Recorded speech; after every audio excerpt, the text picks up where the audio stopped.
السلام علیکم، آپ دیکھ رہے ڈیلی پیارا پاکستان اور میں ہوں آپ کا دوست شوکت مقیم۔ شاکر شجاع آبادی کون ہے؟ اس کا تعلق کہاں سے ہے؟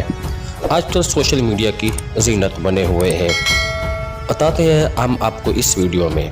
اس سے پہلے آپ سے گزارش ہے کہ ہمارے چینل ڈیلی پیارا پاکستان کو سبسکرائب کریں تاکہ نئی آنے والے ویڈیو آپ تک بآسانی ملتے رہے۔ چلتے ہیں اس ویڈیو میں۔ شاکر شجاع آبادی کا اصل نام محمد شفیع تھا۔ ضلع ملتان کے قریبی شہر جس کو شجاع آباد کہا جاتا ہے، اور اس وجہ سے ان کا نام جو ہے شاکر شجاع آبادی کلمی نام ان کا مشہور ہو گیا۔ شاکر شجاع آبادی ملتان کے شہر شجاع آباد کے نواحی گاؤں راجہ رام میں پیدا ہوئے۔ بچپن ہی سے شاعری کہنے کا شوق تھا۔ باقاعدہ شاعری انہوں نے 1986 میں شروع کی۔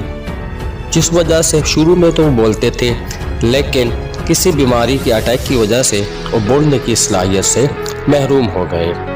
بولنے کی صلاحیت کی محرومی کی وجہ سے ان کی شاعری، ان کے شاگرد اور ان کے کاتب جو ہے ان کے اشارے سے ان کی شاعری لکھتے ہیں۔ ان کی شاعری میں سرائیکی عوام کی محرومیوں کو اجاگر کر کے ان کے جذبات کی عکاسی کرتے ہیں۔ نصابی تعلیم نہ ہونے کی وجہ سے وہ کتابیں نہیں پڑھ سکے۔ اگر ہم بات کریں ان کی شاعری کی، ان کی شاعری ایک عام بندہ بھی سمجھ سکتا ہے اور ایک تعلیم یافتہ بندہ بھی سمجھ سکتا ہے۔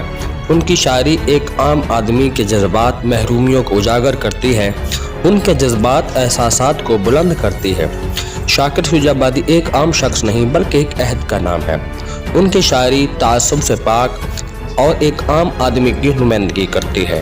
شاکر شجاع آبادی کی شاعری سورج کی طرح روشن، چمکدار اور تابناک ہے۔ ان کے تخیل اور ان کے تصورات بلند اور کمال درجے تک پہنچے ہوئے ہیں۔